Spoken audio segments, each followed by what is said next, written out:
રાજકોટ જિલ્લાના ધોરાજીમાં વાયરલ ઇન્ફેક્શનને લઈ સિવિલ હોસ્પિટલમાં દર્દીઓનો ઘસારો જોવા મળ્યો। શરદી ઉધરસ જેવા સામાન્ય રોગમાં કાયમીની 500થી વધુ ઓપીડી જોવા મળી। હાલ 3 ઋતુ જેવું હોય અને તહેવારમાં વિવિધ ફાસ્ટ ફૂડ કે બહારની ખાણાપીણાની વસ્તુઓને લઈ સામાન્ય રીતે તમામ રોગચાળો વકરવાની ભીતિ સેવાય છે। વાતાવરણમાં ફેરફાર થાય, શરીરને રોગપ્રતિકારક શક્તિમાં ઘટાડો આવે છે, જેથી લોકોમાં વાયરલ ઇન્ફેક્શનમાં વધારો થાય છે।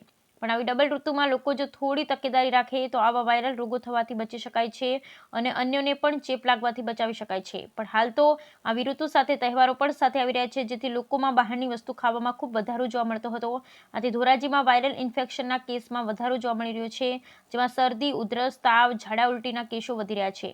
ત્યારે હોસ્પિટલ ખાતે તમામ સ્ટાફ અહીં હાજર છે, જરૂરી દવા પણ ઉપલબ્ધ છે। માત્ર વાતાવરણને ફેરબદલને લઈ ઇન્ફેક્શનના કેસો આવી રહ્યા છે, ત્યારે હાલ વાસી ખોરાકની બહારની ખાણાપીણી ટાળવી જોઈએ અને પાણી ઉકાળીને પીવું જોઈએ। ત્યારે ધોરાજીમાં સતત વધી રહેલા ઇન્ફેક્શનના કેસને લઈ દરરોજના સરકારી હોસ્પિટલમાં 500 જેટલા કેસો માત્ર સરકારીમાં આવી રહ્યા છે, ત્યારે પ્રાઇવેટમાં પણ કેસો વધી રહ્યા છે।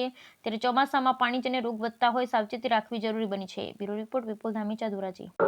ડોક્ટર રાજ બેરા, મેડિકલ ઓફિસર, સરકારી હોસ્પિટલ ધોરાજી સરકારી હોસ્પિટલ ખાતે રોજબરોજ જે ઓપીડી રહે છે એ ઓપીડીની સંખ્યામાં હાલના દિવસોમાં થોડો વધારો જોવા મળી રહ્યો છે। ધોરાજી સરકારી હોસ્પિટલ ખાતે હાલ એવરેજ 400થી 500ની રોજની ઓપીડી રહે છે। ઉપરાંત 10-15 દર્દીઓ છે એ જનરલ ઓપીડી જનરલ વોર્ડની અંદર એડમિટ છે, જેમાં તાવ, ઝાડા ઉલટી, શરદી ઉધરસ વગેરે પ્રકારના કેસો જે વાયરસને લીધે થતા હોય એવા કેસોની સંખ્યામાં વધારો જોવા મળે છે।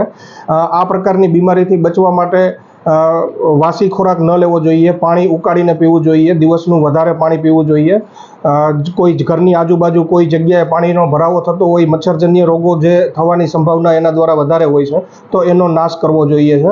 હાલ ધોરાજી સરકારી હોસ્પિટલમાં લેબોરેટરી તથા દવા બારીએ દવાનો જથ્થો પૂરતી માત્રામાં ઉપલબ્ધ છે અને તમામ સારવાર સુવિધા ઉપલબ્ધ છે। સાહેબ, લોકોને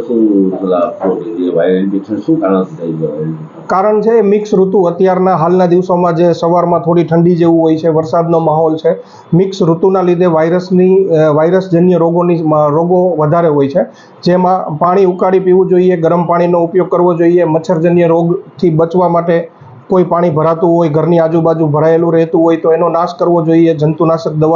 જંતુનાશક દવાવાળી મચ્છરદાનીનો ઉપયોગ કરવો જોઈએ। બસ એ જ।